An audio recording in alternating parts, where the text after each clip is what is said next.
해외에 오래 살다 보면 너나 할 거 없이 한국에 대한, 조국에 대한, 해외에서는 고향이 되죠. 그리고 고향에 대한 특별한 마음을 갖게 되고 아마 그럴 때 다 애국자가 되는 것 같아요. 그래서 한국에도 들려오는 소식이 반갑고 기쁠 때는요, 와우, 정말 기분 좋아요. 정말 행복합니다.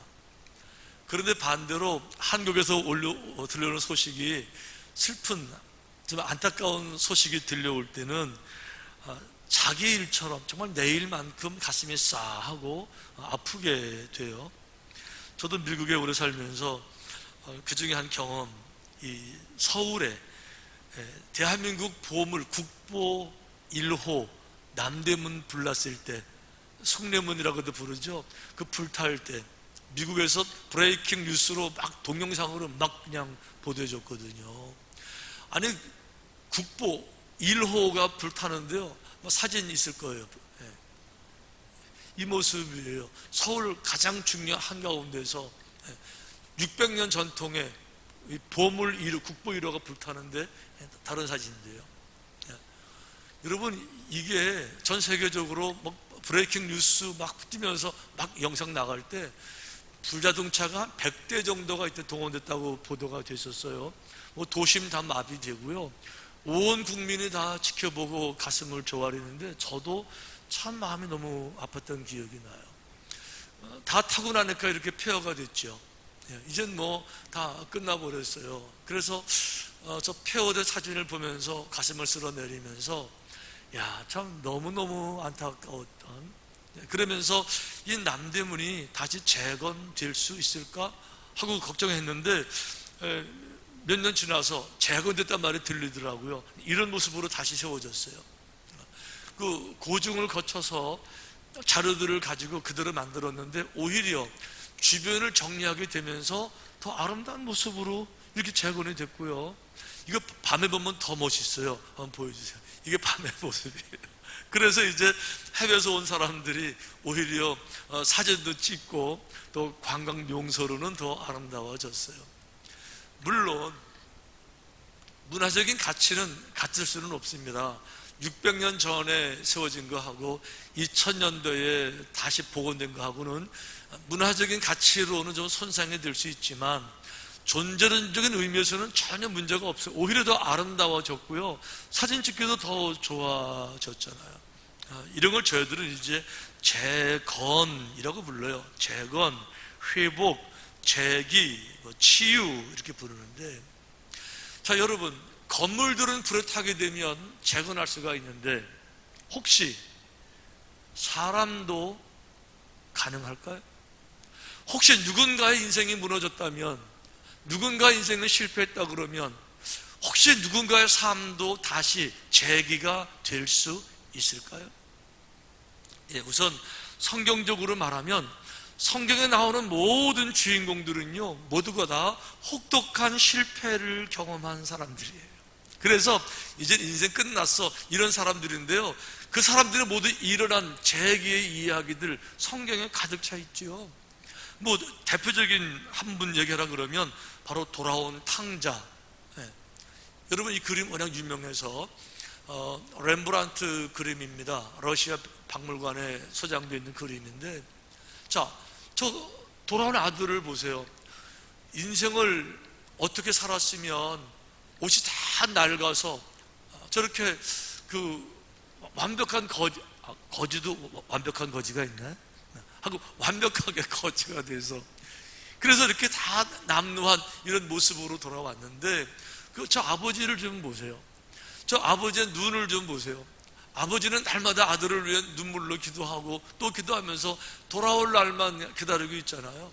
사랑하는 아들이 방황하고 고생하고 실패자가 돼서 어디서 한숨 쉬고 절망할 때 눈물을 흘리는 그걸 바라보시면서 아버지의 마음, 어머니의 마음으로, 그래서 실패한 아들 돌아오는데 아버지는요, 감정도 없는 사람처럼, 배일도 없는 사람처럼 또 쫓아나가서 끌어안는 이 아버지, 이러는 모습 가운데서 완벽하게 실패한 인생 탕자가 돌아와서 새 삶을 찾는 것, 이건 성경에 늘 말해주는 회복의 역사잖아요.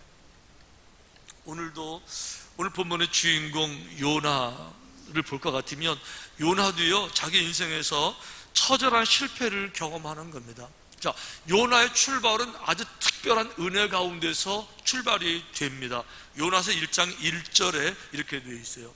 여호와의 말씀이 아미떼의 아들 요나에게 임하니라. 자, 수많은 사람들이 있는데요, 하나님이 누군가를 뽑으셨어요. 지도자로, 사명자로 뽑으셨어요. 누가요? 대통령이 아니고요, 하나님이 누군가를 지명하여 부르셨어요. 그러니까 그분은요 어마어마한 영광이에요. 영광으로 시작했어요. 그러면서 사명도 작은 사명이 아니에요. 너는 일어나 저 큰 성읍 니느웨로 가서, 니느웨 큰 성을 이 사람에게 맡긴 거예요. 그러니까 한 사람의 사명이 아니고 수많은 영혼들이 내 손에 달려있다. 특별한 사명, 은사, 기쁨, 선택, 콜링이잖아요. 영광 중에 시작을 했는데 이 요나가요 오히려 말씀을 무시했습니다. 하나님 말씀을 건성으로 두고 도망가다가 중간에 풍랑만 나고 물고기에게 먹혀서 죽을 뻔한 얘기인데 아시잖아요. 다 건너뛰고, 자, 이렇게 해서 물고기 뱃속에 들어갔습니다. 잡혀 먹었습니다. 물고기 뱃속에 무슨 전등이 있어요? 플래시를 아시십니까? 새카맣죠. 더군다나 물속입니다. 캄캄해요. 그리고 물고기 뱃속이니까 다른 그 고기들 이제 그 소화시키느라고 소화액 나오잖아요. 그 시큼한 냄새 나고, 그 환경에 뭐가 좋겠어요. 거기서 그 물고기, 큰 물고기의 위산으로 내 몸도 녹아서 결국 물고기의 밥이 돼서 녹아 없어질, 내 인생 이렇게 끝나는구나. 내 인생 이렇게 물고기 밥으로 물고기 윗속에서 녹아서 끝나는구나 생각하니까 기가 막힌 거예요. 그러니까 그때 가서 하나님을 생각합니다. 그러면서 성경에 이렇게 되어 있어요. 이르되 내가 받는 고난으로 말미암아 여호와께 불러 아뢰었더니 주께서 내게 대답하셨고 내가 수올의 뱃속에서 부르짖었더니, 수올은 지옥을 말하는 건데요, 상징적으로 이 고기 뱃속의 환경이 지옥이라는 거지요. 마지막이에요. 그러면서 수올의 뱃속에서 고통 중에 내 인생 이대로 정말 비참하게 끝나는구나, 이런 생각이 드니까 너무 괴로운 거지요. 한 해를 마치는 송년주일 말고요, 이렇게 한 해가 끝났네 이거 말고 인생 전체가 끝나는데 이것이 영광 중에 끝나는 것이 아니라 실패자로서 끝나는 그 자리에 서보고 나니까 너무너무 가슴이 찢어지고 너무 괴롭고 너무 감당이 안 되는 거지요. 그러니까 거기서라도 부르짖으면서 하나님 이럴 수는 없습니다. 내 인생 이렇게 비참하게 아무것도 아닌 모습으로 고기의 먹이로 물고기 뱃속에서 물고기 위산에 녹아서 이대로 끝날 수는 없습니다. 그러면서 꺼이꺼이 울면서 하나님 이거는 아닙니다, 이럴 수는 없습니다. 거기서 회개하는 거예요.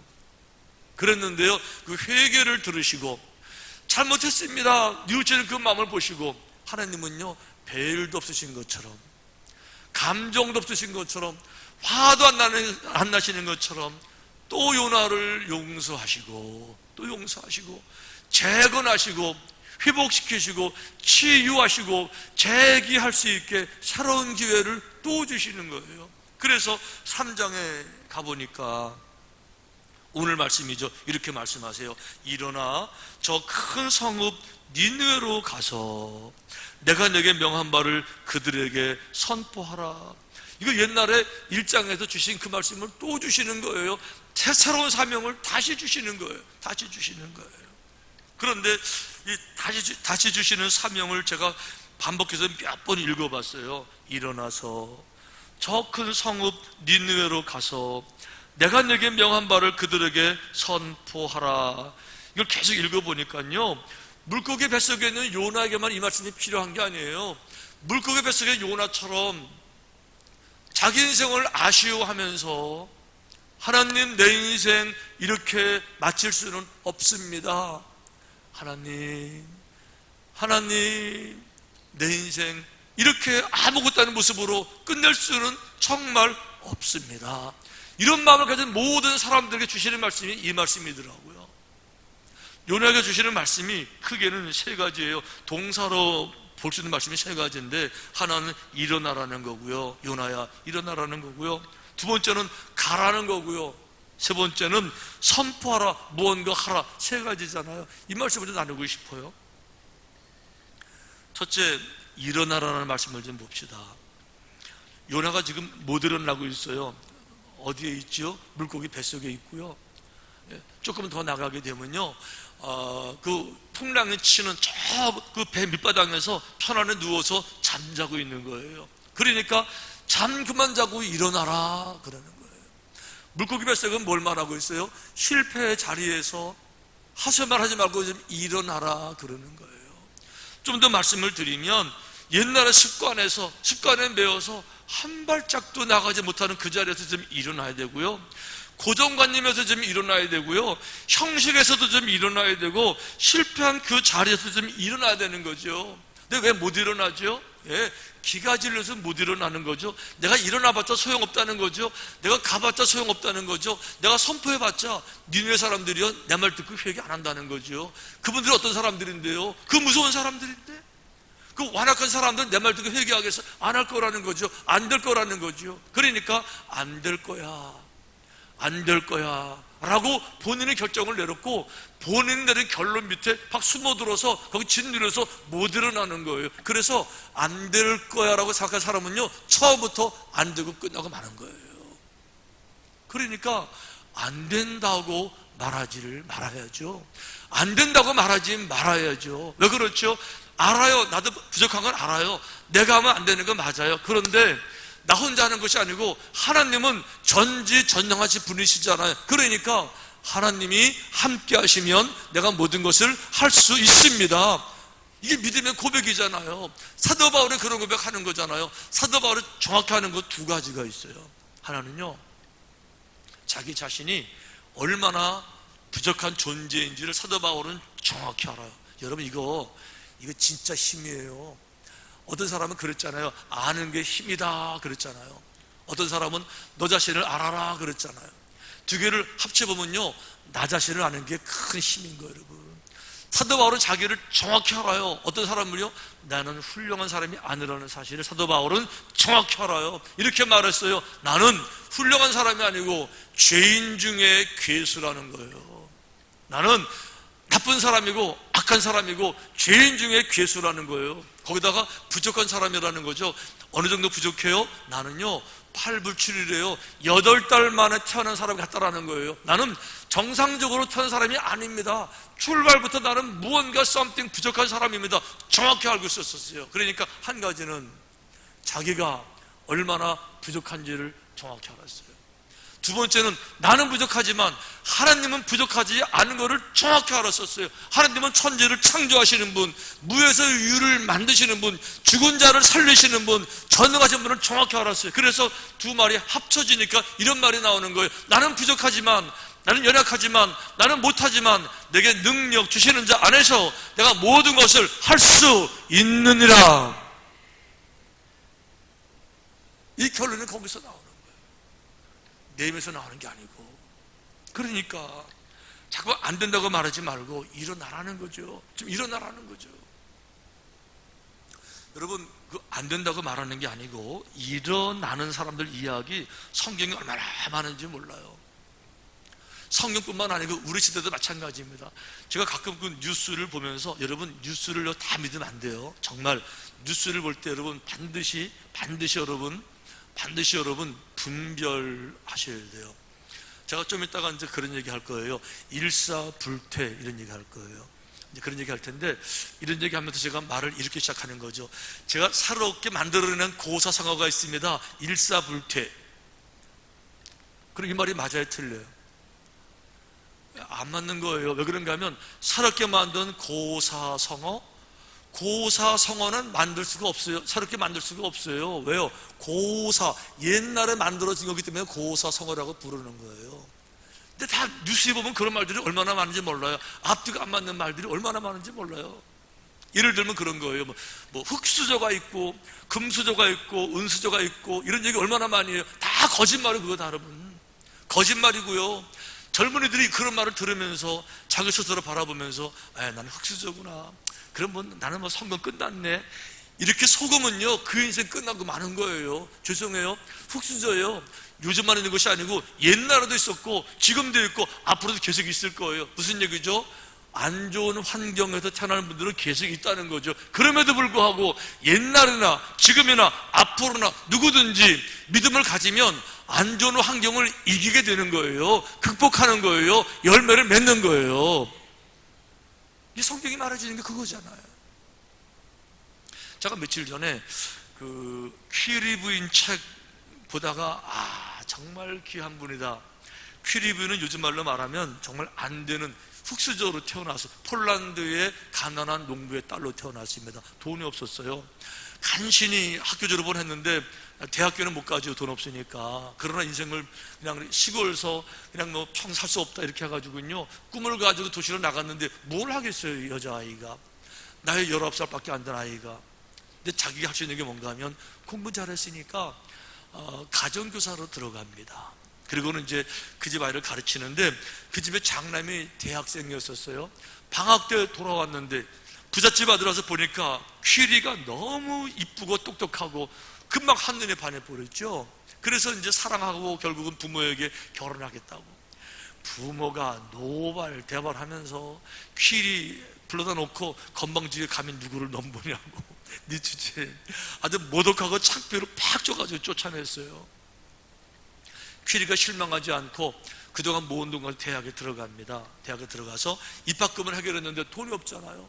어떻게 했습니까? 결국은 아주 작은 방 하나 얻었는데 맨 꼭대기 방 하나 얻었어요. 창문이 없어요. 하늘로 열리는 조그마한 구멍 하나 있어요. 밖에 안 내려다보니 전기도 안 들어와요. 난방수도 안 돼 있고요. 거기서 이 퀴리 아가씨가 혼자 사는 거예요. 그러면서 공부하는데요 먹을 게 없으니까 당근 두세 개 가지고 한 줄 버티면서 졸도하고, 그러면서도 남들이 만들지 못하는 거 분명히 존재하지만 그런 물건이 있는지 알지도 못했었어요. 그러면서 라듐이라는 거를 추출해내는 겁니다. 장장 8톤의 광석을 녹여서 완두콩만한 라듐 요만한 걸 만들어내요. 그리고 이름을 라듐이라고 붙였어요. 이 라듐이요 우라늄보다도요 방사능 에너지가 200배가 많은 거예요. 당시 과학계를 확 흔들어 버렸어요. 이래가지고 노벨 물리학상, 노벨 화학상을 받잖아요. 어마어마한 사업가들이 모두 몰려들어서 특허내야 된다고 같이 사업하자고. 이 퀴리 뭐라 그랬습니까? 이 어마어마한 이 암 치료에 효과적인 이런 모든 것들, 방사능 치료하잖아요. 암 이렇게 이거를 특허를 내가 받을 것 같으면 나는 부자가 되겠지만 로열티 받게 되겠지만 인류의 손해니까 특허 없이 공개합니다. 공개해가지고요 인류에 확 뿌리는 거예요. 퀴리 이 아가씨는요 모두가 다 안 되는 이야기를 가득 차 있어요. 가난한 집안에 무지한 아버지, 백도 없어, 환경도 없어, 도와주는 사람도 없어, 아무도 없다고. 그러나 아무도 없다고 그래서 절망한 것이 아니라 그 속에서 만들어내는 거예요. 그러니까 여러분 중요한 거는 안 된다고 말하는 순간에 이미 다 끝나버리고 마는 겁니다. 하나님은 안 된다고 앉아있지 말고 믿음을 가지고 일어나라, 아멘, 일어나기를 원하시는 거예요. 두 번째는 가라. 여러분 이게 가는 게 여러분 왜 중요해요? 일어나기만 해가지고는 안 되는 거죠. 일어났는데 가만히 서 있으면 이게 뭐야, 아무것도 아니지. 그러니까 가라는 얘기는요 something to do, 무언가를 좀 하라는 거죠. something happen, 뭔가를 만들어내라는 거죠. 손 놓고 가만히 앉지 말고 무언가 좀 하라는 거예요. 근데 많은 사람들이 하기를 두려워합니다. 특별히 상처가 많은 사람들은요 뭐 하기를 두려워해요. 요즘 제가 극동방송 칼럼에서 내면적 아픔 계속 칼럼하고 있지만 그런 주제잖아요. 상처를 받은 사람들은요 또 시작하는 게 두려워요. 그리고 상처를 받으면 부끄러워요. 그래서 숨어 있기를 원하는 거예요. 그런데 이 몸의 상처보다도 정말 큰 상처는 마음의 상처예요. 왜 그런가 하면 사람들은요 몸이 좀 아프다 그래서 인생의 극단적 선택을 안 하는데 마음의 아픔은요 생명까지도 던지면서 자살도 하고 그래요. 극단적 선택으로 가는 거예요. 제가 오늘 아침에도 그 뉴스를 좀 보니까 중국에서 어떤 사람이 남자가 30층에서 인생 못 살겠다 그래 뛰어내렸어요. 30층이니까 뭐 당연히 이제 죽게 되겠죠. 근데 아쉬운 것은 자기는 뭐 그렇게 갔지만 그 밑을 지나가던 여고생들 둘이 있었는데 거기 떨어져 같이 죽어, 셋이 같이 죽었더라. 아, 이건 웬일이에요? 무슨 일이에요? 근데 이게 이런 극단적 선택은요, 몸이 아프다고 되는 게 아니고 마음이 아플 때 마음이 아픈 게 이렇게 상처가 되는 거예요. 근데 우리는 마음의 상처를 알지도 못하고 아픈 말을 골라서 해요. 어떻게 하면 아프게 말할 수 있을까? 아주 표독한 말을 골라서 하고요. 아픈 말을 골라서, 그것도 은사예요, 그죠? 어떻게 아픈 말을 그렇게 찾아낼 수 있을까? 어떻게 뱉어낼 수 있을까? 예를 들어 보세요. 여러분들 여기 계단에 있는데 여기 내려가다가 다쳐서 다리가 삐었어요. 그 다리가 부러졌어요, 심하게. 아, 다리 부러졌어. 나 이제 인생 안 살아. 이러고 죽는 사람 봤어요? 절대 안 죽어요. 감기 걸렸어요. 독감으로 옮겼어요. 와, 나 독감 걸렸어. 이제 인생 안 살아. 그런 사람 봤어요? 한 명도 없어요, 그 사람은요. 다 마음이 아파서 그래요. 마음이 아파서. 그런데 성경에 보게 되면 마음이 아픈 사람들의 상태를 보여주는 한 문장이 있어요. 아가서에 나오는 문장인데, 아가서는 솔로몬 왕이 술람매 여인을 위로하는 그런 내용이 이제 아가서인데, 술람매 여인의 상태를 이렇게 말해요. 바위 틈 낭떠러지기 은밀한 곳에 있는 나의 비둘기야. 술람매 여인을 네 가지로 설명했어요. 첫째, 당신 지금 바위 틈에 있습니다. 바위 틈에 있어요. 잔잔한 물가 푸른 초장에 있는 게 아니에요. 잔잔한 물가 있어야 내가 아주 쉴 텐데 사는 게 얼마나 힘든지 바위 틈에 살아요. 바위 틈에. 거기다가 낭떠러지기에 산대요. 낭떠러지기.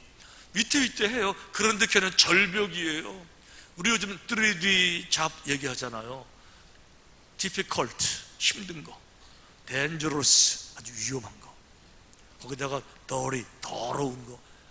이래가지고 한국인들 안 하려고 하니까 동남아시아 사람도 하고 이런 힘든 잡.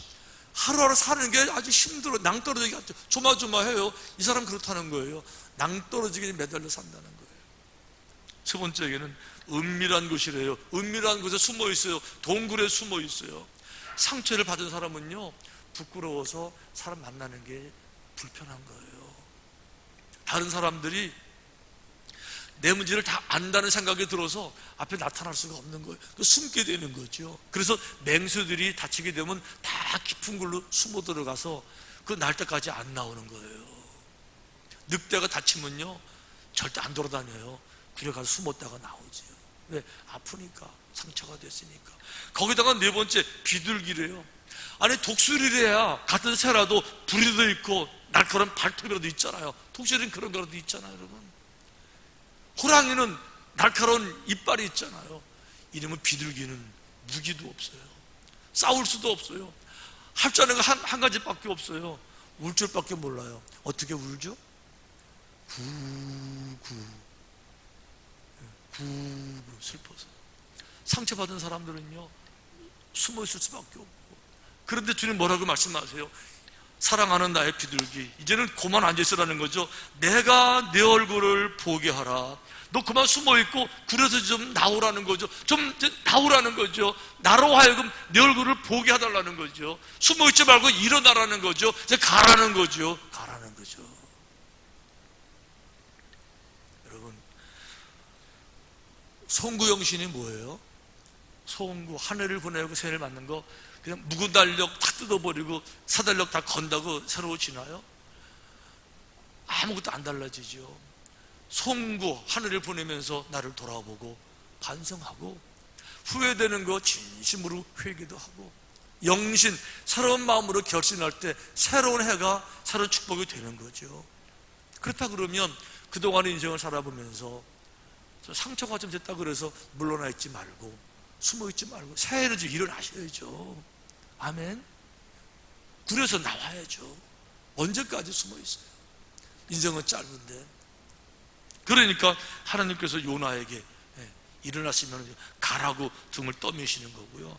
그러면서 마지막에 명한 바를 선포하라.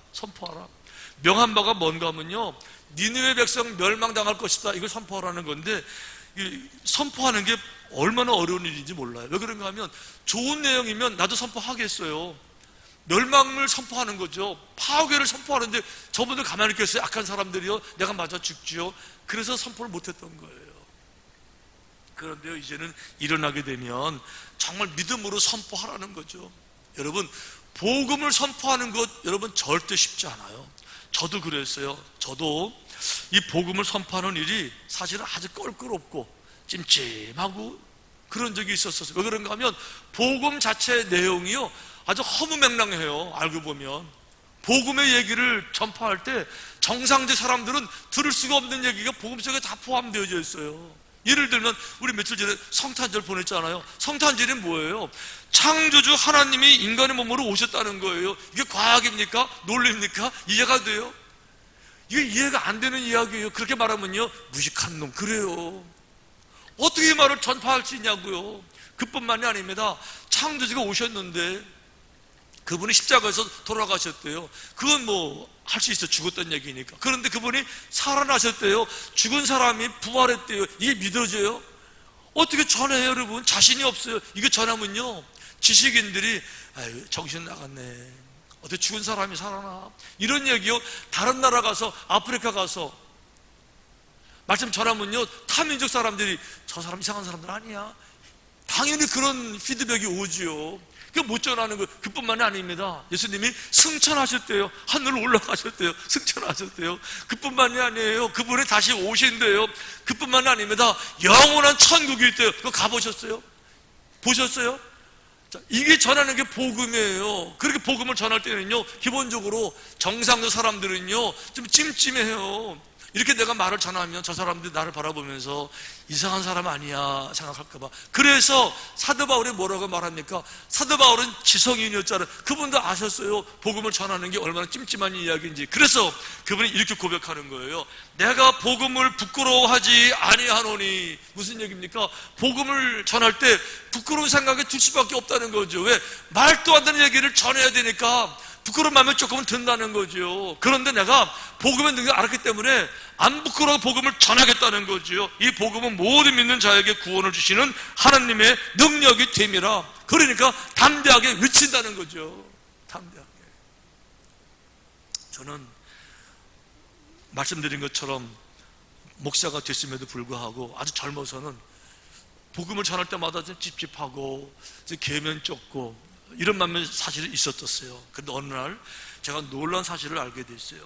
믿음을 갖는 것은, 구원을 받는 것은 우리 힘으로 구원받는 게 아니더라고요. 내 힘으로 구원받는 것이 아니더라고요. 하나님이 우리를 구원하시기로 작정하시고 그분의 은혜로 구원을 받는 거더라고요. 성경에 이렇게 되어 있어요. 내가 복음을 부끄러워하지 아니하노니. 다른 얘기. 나를 보내신 아버지께서 이끌지 아니하시면, 잘 들어보세요. 나를 보내신 아버지께서 이끌지 아니하시면 아무도 내게 올 수 없으니 오는 그를 내가 마지막 날에 다시 살리리라. 중요한 건 이거예요. 하나님께서 우리를 이끌지 않으시면 아무도 하나님께 나올 수가 없다는 거예요. 그러니까 우리가 이렇게 예배당에 앉아서 예배를 드릴 수 있는 것은 내가 나오기를 원하는 것이 아니라 하나님께서 우리를 나오도록 이끌어 주셨다는 거예요. 할렐루야. 아멘. 뿐만 아니라 이런 말씀하시는 거예요. 나를 보내신 아버지께, 또 그때에 그가 천사들을 보내어 자기가 택하신 자들을 땅끝으로부터 하늘 끝까지 사방에서 모으리라. 사람들을 모으는데 누구를 모으느냐? 당신이 택하신 사람들을 모은다는 거예요. 우리가 모여있는 이유는 하나님께서 우리를 택하셨기 때문에 모여 있다는 거예요. 그러면 거기서 질문이 생겨요. 그러면 택함 받은 사람들하고 택함 안 받은 사람들은 무슨 차이가 있을까? 예, 정확한 차이가 나죠. 조금 전에 말씀드린 것처럼 말도 안 되는 복음을 선포했어요. 말도 안 되는 허황된 이야기를 선포하는 겁니다. 창조주 하나님이 인간의 몸으로 오셨다고 얘기를 하는 거예요. 그분이 부활하심을 선포하는 거예요. 말도 안 되는 얘기를 전달하는 거죠. 그러면서 보혈의 피로 우리가 씻긴다는 이 말도 안 되는 얘기를 전달하는데, 놀라운 것은 하나님이 선택한 사람들은 그 말이 믿어진다는 거예요. 그 말이 믿을 정도가 아니고 그 말 속에서 희망이 느껴지고요, 그 말 속에서 진리가 느껴져서 그 앞에 와가지고 엉엉 울면서 자기 죄를 자복하고 보혈시켜 받기를 원하더라는 거죠. 그러니까 담대하게 내가 이해가 되거나 안 되거나 따지지 말고 인간적인 말로 과연 가능할까 이런 것이 아니라 하나님이 명하신 대로 복음을 있는 그대로 전하는 게 능력이라는 거죠. 그러니까 전하고 보니까 이전에는 안 된다고 생각했는데 전하고 나니까 와, 거기에 기적이 나타나는 거죠. 이전에는 안 된다고 생각했는데 전하고 나니까 세상에 니느웨 사람들이, 왕부터 모든 사람들이 다 자복하고 회개하고 안 되는 일들이 벌어지더라는 거죠. 할렐루야.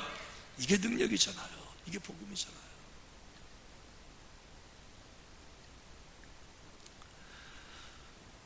아까 말씀드린 제가 고사성어를 새롭게 만들었는데,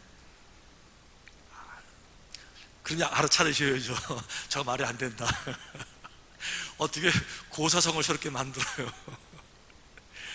자, 우리 그런 얘기 하잖아요. 일수불퇴. 바둑을 두거나 장기 들 때 일수, 한 수를 탁 놨는데 일단 놨으면 불퇴, 물러주는 거 없어.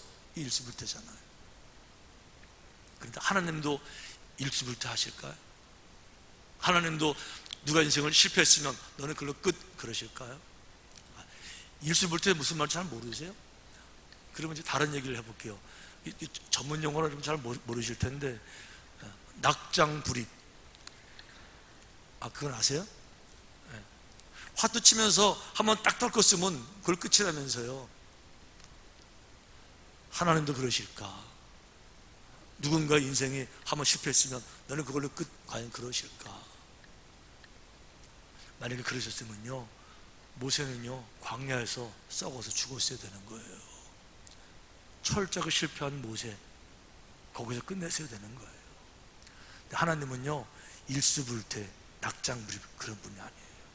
하나님은요 감정도 없는 분처럼, 배일도 없는 분처럼, 그렇게 악하게 살았어도, 그렇게 실수했어도, 그렇게 실패했어도 누군가가 진심으로 삶을 아쉬워하고 회개하고 돌아오면요 정말 감정된 것처럼 또 용서해 주시고 또 사랑해 주시고 또 다시 임해서 또 다른 기회를 주시고 새로운 축복을 허락해 주시는 거죠. 아멘. 아멘. 예. 오늘은 송년주일입니다.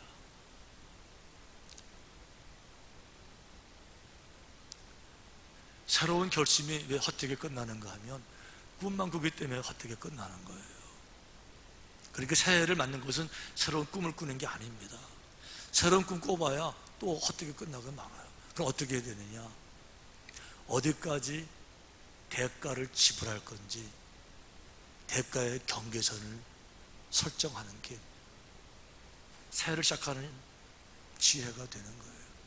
대가를 지불하기를 결정하는 거죠. 내가 새벽을 깨우리로다. 새벽 추운 겨울에 따뜻한 침대를 버리는 거죠. 대가를 지불하는 거죠. 그 추운데 옷깃을 여미고 길을 나서는 거예요. 그 추운데 차가운 핸들을 탁 붙잡기로 결정. 대가를 지불하지 않는 모든 꿈은 허황된 꿈으로 다 끝나는 거죠. 이제는 그만 속으셔야 돼요. 어디까지 내 인생을 죽게 드릴 것인가? 어디까지 나 자신을 쳐서 내가 대가를 드릴 것인가? 예, 거기 생명이 있는 거죠. 그리고 주님과 함께 다시 일어나시는 거죠. 다시 일어나는 거죠. 주님과 함께 일어날 때는 내 능력이 아니라 주님의 능력으로 일어나야죠. 방해물들 많고 사탄막이 원수 많아도요 또 일어나고 또 일어나는 거죠. 예수의 이름으로 나는 일어서리라. 예수의 이름으로 나는 일어서리라. 다 일어나셔서 찬양하십시다. 찬양을 통해 주님께 나아가십시다. 예수의 이름으로 나는 일어서리라.